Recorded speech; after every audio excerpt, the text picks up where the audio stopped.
Pagdating sa pagtataksil at panlilinlang, madalas sa mga tao na may kakayahang gumawa nito ay ang mga malalapit sa atin.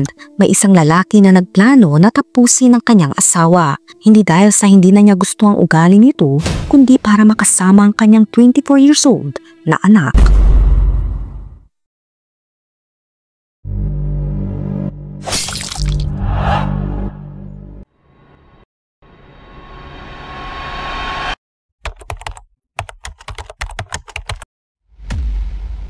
Si Alfred W. Ruff, na 71 years old mula sa Indiana, ay isang tahimik at simpleng tao na mahilig sa mga maliliit na trabaho.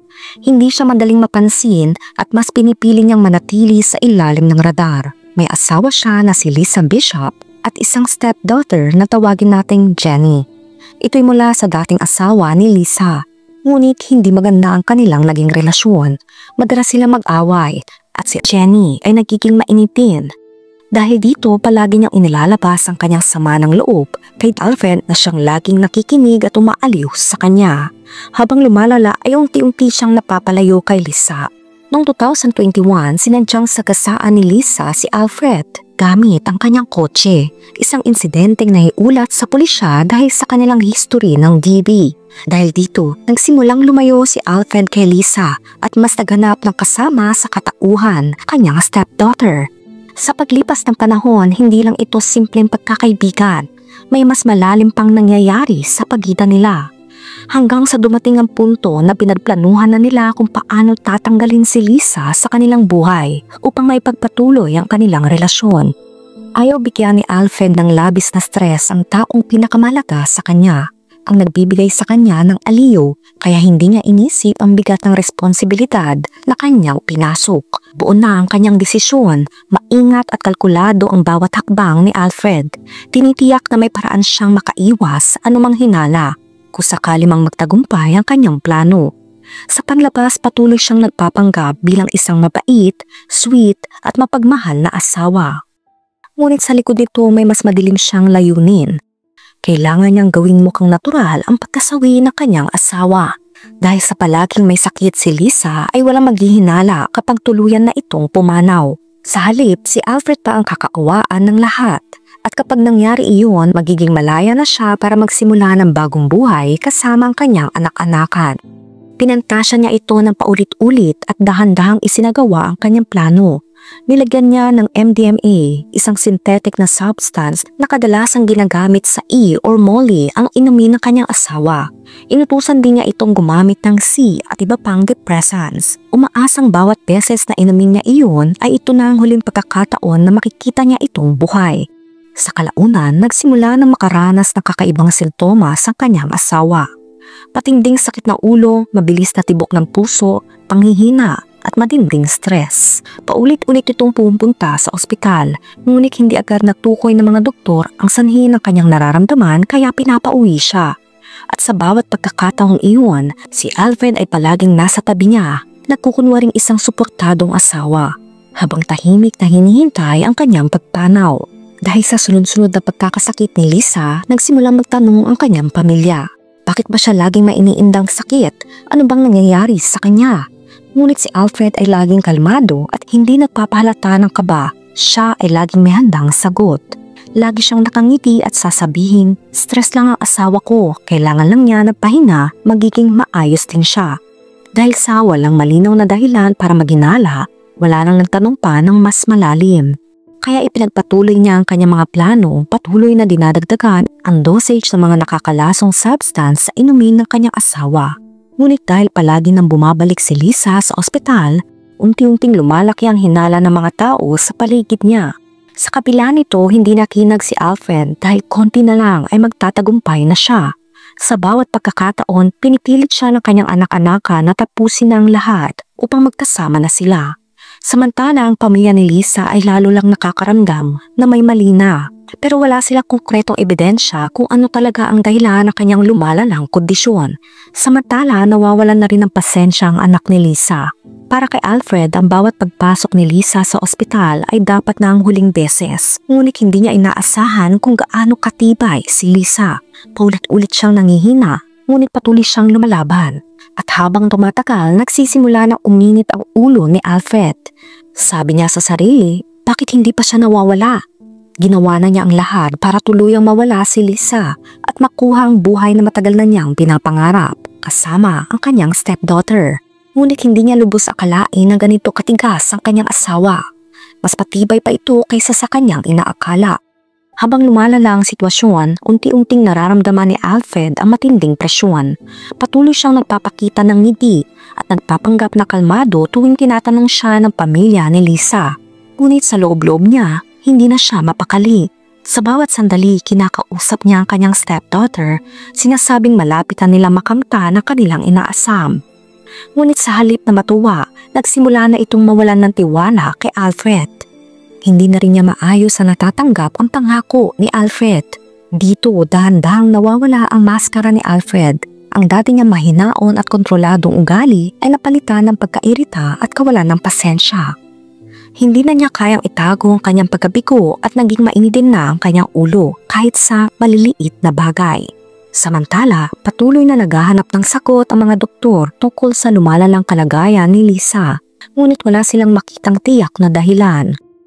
Lalong nagpagalit ito kay Alfred, hindi na siya makapaghintay, kaya't mas lalong niyang tinaasan ang dami ng mga nakakalasong substance, desperadong pabilisin ang proseso upang tuluyan ng mawala si Lisa at syempre para makasama na niya ang babaeng matagal na niyang pinagnanasahan. Ngunit isang araw dumating nang hindi inaasahan ang kapatid ni Lisa at nahuling niyang pinipilit ni Ralph na inumin ng asawa ang natirang Coca-Cola o soda.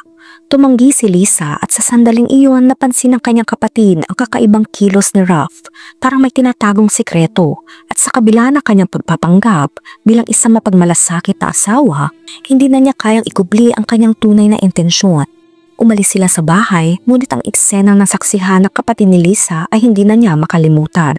Hindi lang siya ang nagsimulang maghinala, maging si Lisa mismo ay naging alerto at nagsimulang magduda sa mga nangyayari sa kanya. Noong January 2022, nagpa siyang lumapit sa mga otoridad at ipahayag ang kanya mga alalahanin. Inilahad niya ang paulit-ulit ng pagbisita sa ospital dahil sa matinding pananakit ng ulo, pagkahilo at diarrhea. Sa kabila ng kanyang pagtanggi sa paggamit ng anumang bawal na substance ay natuklasan sa pagsusuri na may presensya ng 3 bawal na substance sa kanyang katawan. Dagdag pa rito, nag-file siya ng ulat tungkol sa kanyang nawawalang personal na gamit at ang kanyang hinala na may inilagay na substance sa kanyang inumin. Ang nakakabahalang revelasyong ito ay nagbunsod ng masusing investigasyon. Noong January 3, 2022, habang inimbestigahan ng mga pulis ang kaso, biglang umamin si Alfred sa kanyang asawa sa gitna ng kanilang pagbisita sa bahay. Narinig siya ng iba habang sinasabi nilagyan nga niya ng bawal na substance ang inumin ni Lisa. At ayon sa kanya, mga ito ay mula mismo sa kanyang anak na si Jenny. Napilitan siyang umamin matapos siyang kumprontahin ng kanyang asawa. Dala na matinding emosyon at pagdadama ng lungkot. Ayon sa affidavit, inamin ni Alfred na paulit-ulit niyang pinainom ng bawal na substance sa kanyang asawa. 6 na beses itong isinugod sa ospital at alam niya ang dahilan ng kanyang mga sintomas.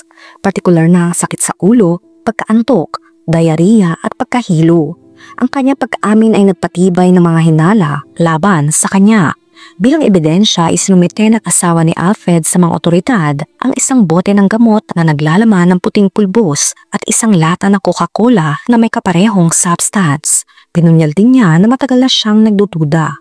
Kaya siya mismo nagkumpronta kay Alfred at doon nga niya narinig ang mga nakakagulat na pag-amin na nagpatunay sa lahat ng kanyang pangamba. Inilipat si Lisa sa ospital para sa mga pagsusuri ng pulang likido at ihi, habang si Alfred naman ay dinala sa Sheriff's Department. Doon inamin ni Alfred na siya ang naglagay ng substance sa inumin ng kanyang asawa upang mapadali ang kanyang pakikipag-ugnayan sa kanyang anak na babae at sa kaibigan. Sinabi niyang walang alinlangan niyang pinili na hindi gamitin ang kanyang Miranda rights nang ibunyag ang kanyang mga ginawa. Ayon kay Alfred, ang kanyang stepdaughter ang nagbigay sa kanya ng pulbos na substance. 3 buwan na ang nakalipas at pinayuhan siya na lagyan ng inumin ng kanyang asawa. Inamin din niya ang pagkakaroon ng relasyon sa anak-anakan at sinabi niyang siya ang nagmungkahi na pastangin ng kanyang asawa upang makolekta ang insurance para pwede na sila magpakasal ni Alfred. Ayon sa depensa ni Alfred sa abogadong si Tompkins, itinanggi ng anak na babae ang pagkakasangkot sa tangkang paglalagay ng lason. Inamin ni Alfred na binigyan niya ng substance sa kanyang asawa ng higit sa 12 na beses mula September hanggang December 2021. At ito ay kasabay ng mga pagbisita ng anak na babae at kaibigan. Lahat ng ito ay ginawa habang ang kanyang asawa ay walang malay. Ayon sa mga dokumento sa korte, inamin ni Alfred na posibleng nakakasawi ang epekto ng mga substance na inilagay niya, pati na rin ang layunin nila magkasama ng kanyang anak-anakan, napaslangin si Lisa. Nilinaw pa ni Alfred sa mga dokumento sa korte na detalyado ang plano.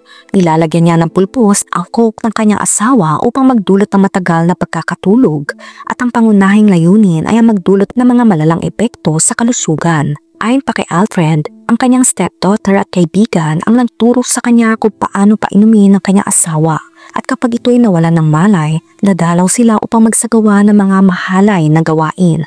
Inamin niya ring nakipagtalik siya sa isa sa mga babae habang ang isa naman ay ninanakawan ng mga gamit ng kanyang asawa at sa huli ay binabayaran niya ang mga serbisyong ito.